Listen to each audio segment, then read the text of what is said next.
Hello दोस्तों, नमस्कार। हमारा यूट्यूब चैनल सक्सेस मंत्रा में आपका स्वागत है।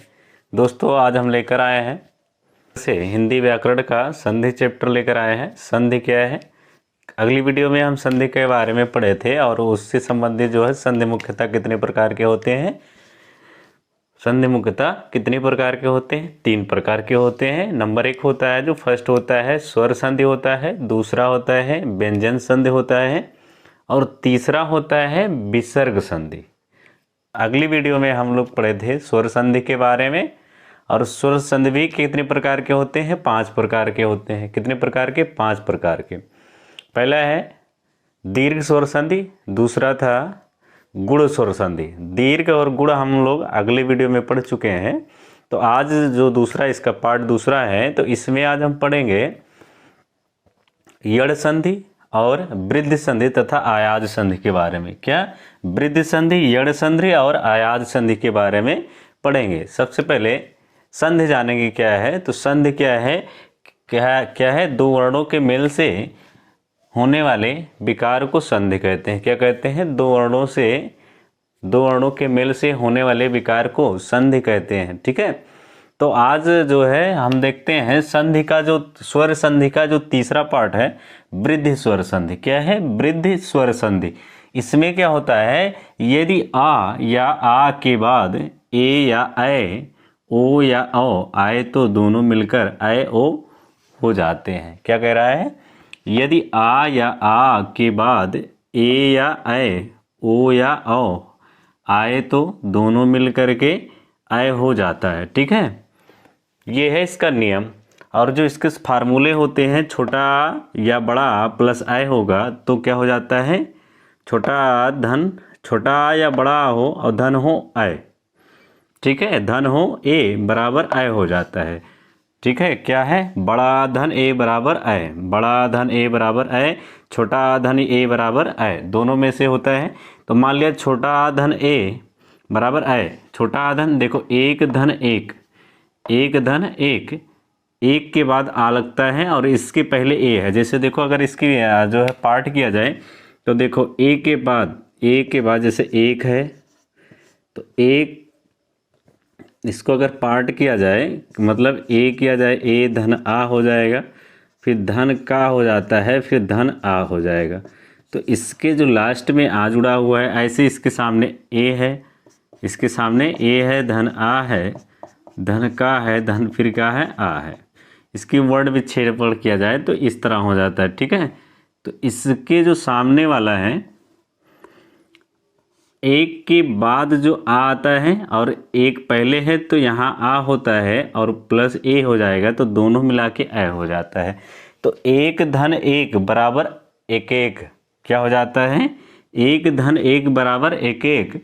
दूसरा है छोटा या बड़ा बराबर ऐ होता है, तब भी क्या हो जाता है? ऐ हो जाता है। तो मान लिया छोटा धन ऐ बराबर ऐ, तो 9 धन ऐश्वर्य क्या है? 9 धन ऐश्वर्य तो क्या हो जाता है? नवेश्वर्य। क्या हो जाता है? नवेश्वर्य। 9 धन ऐश्वर्य बराबर नवेश्वर्य। देखो 9 के बाद आ होता है इसके साथ और प्लस ऐ है, तो आ धन ऐ बराबर ऐ, तो नवेश्वर हो जाता है। अगला है तीसरा है आ या बड़ा प्लस ओ हो तो अ हो जाता है। मान लिया आ धन ओ बराबर क्या हो? ओ हो, तो परम धन ओजस्वी। एग्जाम्पल की बात करें तो परम धन ओजस्वी क्या होता है? परम धन ओजस्वी बराबर परमोजस्वी। क्या होगा? परमोजस्वी। क्या होता है? इसके साथ आ होता है। देखो परम के बाद आ है और उसके सामने वाला क्या है? ओ है, तो आ और ओ मिल करके अ बन जाते हैं। तो क्या हो जाएंगे? परमौजस्वी। क्या होंगे? परमौजस्वी। अगला है आ या बड़ा प्लस अ हो तो बराबर अ हो जाता है। मान लिया छोटा धन अ बराबर अ, तो महाधन औषध क्या हो जाएगा? महौषध। महाधन औषध। देखो बड़ा धन अ हो मतलब देखो बड़ा लगा है यहाँ पे, प्लस अ है तो बड़ा धन अ बराबर क्या हो गया? अ हो गया, तो महौषध हो गया। फिर अगला है यड़ स्वर संधि। क्या है? यड़ स्वर संधि।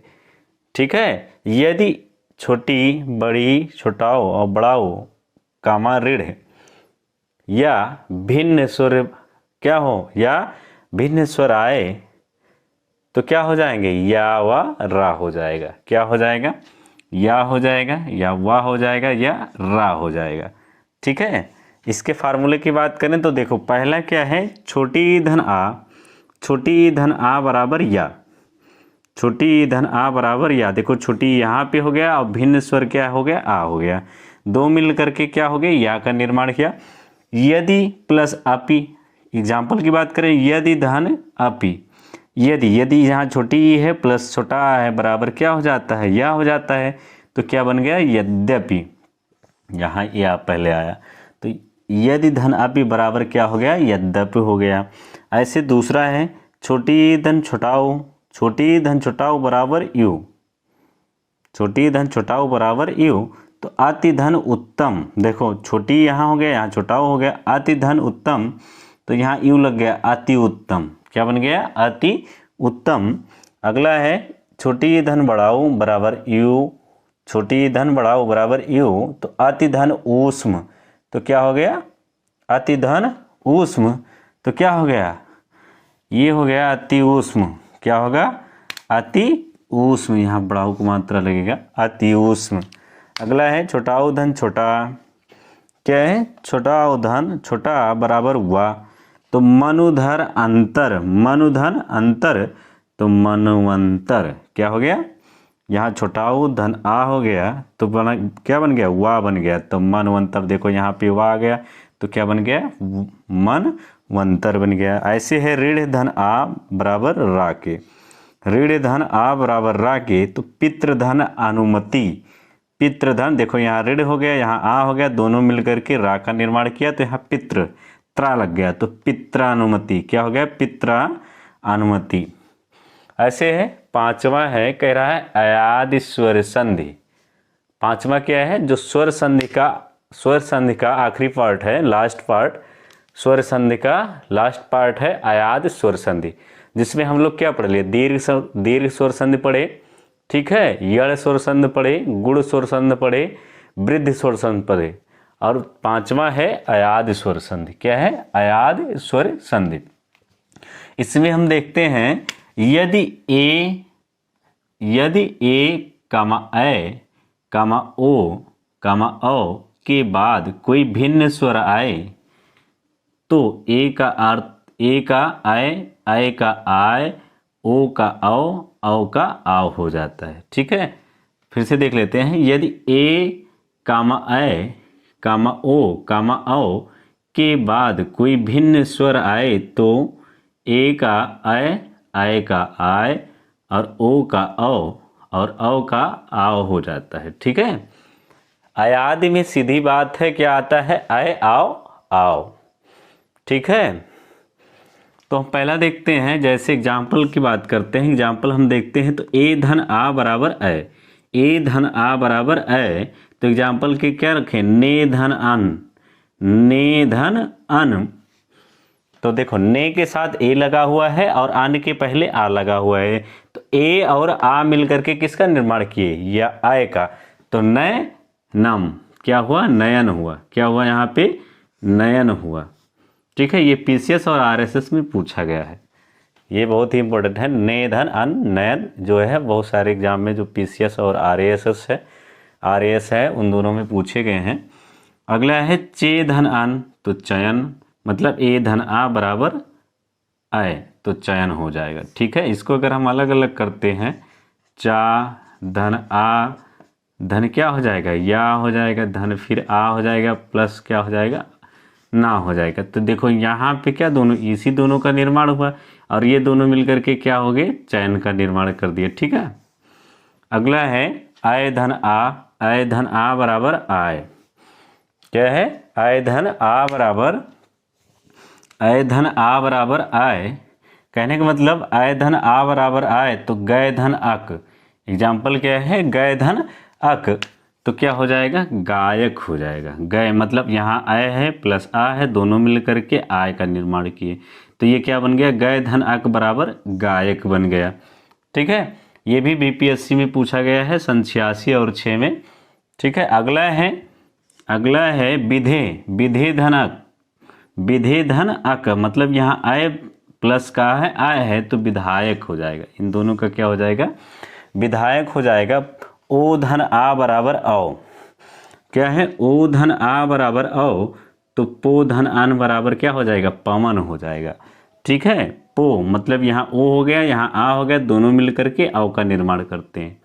ठीक है, तो पो धन अन बराबर क्या हो जाएगा? पवन हो जाएगा। ऐसे भो धन अन हो जाएगा, भावन हो जाएगा। भो धन अन बराबर क्या हो जाएगा? भावन हो जाएगा। अगला है, कह रहा है कि औ धन आ बराबर आओ, औ धन आ बराबर आओ। एग्जाम्पल देखें तो पो धन अन, पो धन अन, यहाँ औ का है, यहाँ यहाँ क्या है? स्वर औ है प्लस आ है, ये दोनों मिलकर के किसका निर्माण किए? आव का निर्माण किए, तो ये यहाँ क्या हो जाएगा? पावन हो जाएगा। जैसे पौधन अन बराबर पावन। ठीक है, पौधन ये अक है, पौधन अक है तो बराबर पावक हो जाएगा, और पौधन अन है तो बराबर पावन हो जाएगा। ठीक है, जैसे देखो यहाँ अ है प्लस आ है, तो दोनों मिलकर के आव का निर्माण करते हैं, तो पौधनान बराबर पावन हो जाएगा। ऐसे धो धन अक है तो धावक हो जाएगा। यहाँ अ है प्लस आ है बराबर क्या है? ये हो जाएगा धावक हो जाएगा। इसका जो है यड़ स्वर संधि का एक लास्ट था जो ऋढ़ धन आ था। क्या था? ऋढ़ धन आ था तो रा हो जाता था। क्या है? ऋढ़ धन आ है तो रा हो जाता है, तो पितृधन आज्ञा, पितृधन आज्ञा बराबर क्या हो जाएगा? पित्राज्ञा हो जाएगा। तो ये हमारे स्वर संधि के 5 भाग थे। जो संधि का पहला है, संधि कितने होते हैं? 3 प्रकार के होते हैं, जिसमें स्वर संधि है और व्यंजन संधि है और विसर्ग संधि है, जिसमें हम लोग आज जो है स्वर संधि जो है टोटल पढ़ लिए हैं, जिसमें अगली वीडियो में हमने पढ़ाया था 2, क्या क्या पढ़ाया था? दीर्घ संधि और गुण संधि के बारे में। तो इस वीडियो में क्या पढ़ाया है? इस वीडियो में 3 पढ़ाया गया है, 3 पार्ट, वृद्धि संधि, वृद्धि स्वर संधि और यड़ स्वर संधि और अयाद स्वर संधि। ठीक है, तो इन सारे का जो है एग्जाम्पल के साथ बहुत ही अच्छी तरीके से बताया गया है, तो आप इस पर थोड़ा सा विशेष ध्यान दीजिएगा तो समझ में आ जाएगा। और इसका बहुत ही महत्व है, जो है यूपीटीटी में पूछा जाता है, सीटेट में पूछा जाता है, तो बहुत सारे कॉम्पिटिटिव एग्जाम में जो है पूछा जाता है। ठीक है, हिंदी एक कॉमन सब्जेक्ट है, जो हिंदी व्याकरण है एक कॉमन सब्जेक्ट है जो सारे में पूछे जाते हैं। जैसे समझ लिया जाए 6 से लेकर के 12 तक सभी क्लासों में इसका उपयोग होता है, हिंदी ग्रामर का। और उसके साथ साथ जो कॉम्पिटिटिव एग्जाम होते हैं बहुत सारे हैं, जो उसमें भी क्या होता है? हिंदी ग्रामर पोर्शन का प्रयोग होता है। ठीक है, तो सबसे पहले क्या करेंगे, इन सभी को बहुत अच्छे से समझेंगे। और जिन्होंने हमारे चैनल को सब्सक्राइब नहीं किया है तो सब्सक्राइब भी कर लीजिए, और समझ में आए, अच्छा अगर लगे आपको तो लाइक भी कर दीजिए।